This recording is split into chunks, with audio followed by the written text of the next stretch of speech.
ભાવનગરમાં અશાંત ધારા સંબંધિત ગેરરીતિઓને લઈને વિવિધ હિન્દુ યુવા સંગઠનોએ કલેક્ટરને આવેદનપત્ર આપ્યું છે। એસડીએમના ડ્રાઈવર દ્વારા 14 લાખ રૂપિયાની માંગણીના મામલે કલેક્ટર કચેરી પર સવાલો ઉઠ્યા છે।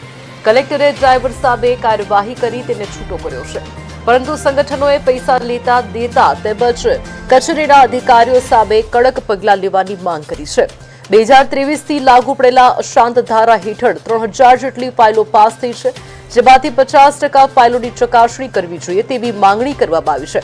સંગઠનોએ દોષિતોને ભાવનગરની બજારોમાં વરઘોડા કાઢવાની પણ આશંકા વ્યક્ત કરી છે। છેલ્લા 6 મહિનામાં સમાન ધર્મની 3653 અરજીઓમાંથી 3428 મંજૂર થઈ છે, જ્યારે અલગ અલગ ધર્મની 304 અરજીઓમાંથી 31 મંજૂર, 267 પેન્ડિંગ અને 6 નામંજૂર થઈ છે।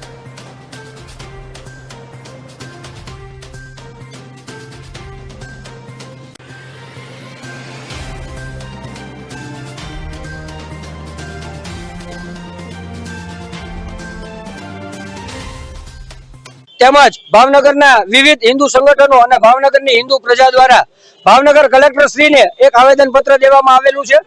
આવેદન દેવાનો હેતુ કે ભાવનગરની અંદર 2023માં જે અશાંત ધારો લાગુ થયો ત્યાર પછી ભાવનગરની અંદર 3000 થી વધારે જે ફાઇલોના દસ્તાવેજ થયા છે અને એની જે મંજૂરી મળી છે એ શંકાના દાયરામાં આવે છે। શંકાના દાયરામાં એટલે આવે છે કે આજથી 8 દિવસ પહેલા ભાવનગર કલેક્ટર કચેરીના ડેપ્યુટી કલેક્ટરના ડ્રાઈવર દ્વારા 14 લાખની જે માંગણીનો વિડીયો જે વાયરલ થયો હતો, એટલે શંકા ઉપજાવે એવો આ આખો વિડીયો હતો। અને અમારું એવું માનવું છે કે એક સામાન્ય ડ્રાઈવરની કોઈ ઓકાત નથી કે 14 લાખ રૂપિયાનો એકલો વહીવટ કરી શકે। દવે હિન્દુ યુવા સંગઠન જિલ્લા અધ્યક્ષ આજે રોજ કલેક્ટર ઓફિસ ખાતે કલેક્ટર સાહેબને આવેદન દેવામાં આવ્યું છે।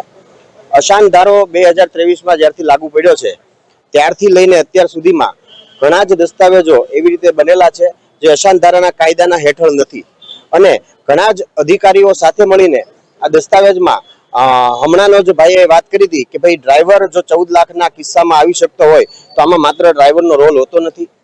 આ અશાંત ધારાના નિયમને લઈને હિન્દુ અને મુસ્લિમ સમાજ વચ્ચે એકતા જળવાઈ રહે એ માટેના પ્રયાસો છે, અને આ અશાંત ધારાની કલમને હજી એસઆઈટીની રચના કરીને એને મજબૂત બનાવવા માટે પ્રયાસો થાય એવી અમારી શ્રી કલેક્ટર સાહેબને ફેર વિચારણા થઈ છે। આ તો મારી પાસે માહિતી નથી, કારણ કે આ બધું એસડીએમ ઓફિસથી થાય છે, પણ જે મને માહિતી કાલે મળી હતી એના પ્રમાણે છેલ્લા 6 માસમાં, એટલે આ લોકો ડેટા કમ્પાઇલ કર્યા છે, તો છેલ્લા 6 માસમાં સમાન ધર્મમાં 3653 અરજી મળી હતી, જેમાંથી 3428 મંજૂર થઈ હતી અને 225 જે છે એ મીન્સ કે ડિસિઝન ઉપર પેન્ડિંગ છે।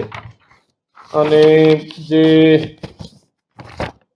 ભિન્ન સમુદાયમાં અલગ અલગ ધર્મમાં વાત કરીએ તો છેલ્લા 6 માસમાં 304 એપ્લિકેશન એને મીન્સ કે પરમિશન માટે મળી છે।